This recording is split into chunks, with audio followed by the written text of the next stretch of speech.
you know that using phone or laptop doesn't mean that tech-savvy? Hey, we are talking about technology literacy, what it means, why it matters, and how it helps students like to learn better and stay safe online.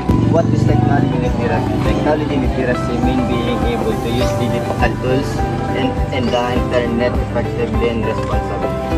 It's not just about using apps, it's about finding good information, thinking critically, creating content, and communicating online.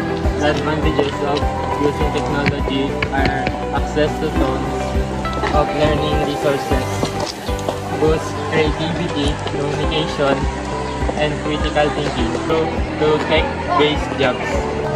Disadvantages of using digital technology can cause distraction at work. Use of cyberbullying or misinformation. Not all students have equal access. Using technology, you have to ask tools like tablets and softwares and learning platforms. Solving problem and analyze info with tech tools. Use safe, keep credit, and treat others respectfully online. Communication and collaboration. Use digital tools to share ideas, working groups, and stay connected.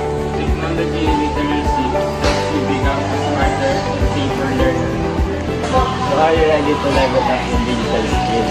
Thanks for listening, everyone. Hope we learned something new about technology literacy. Smart, stay safe, keep smart.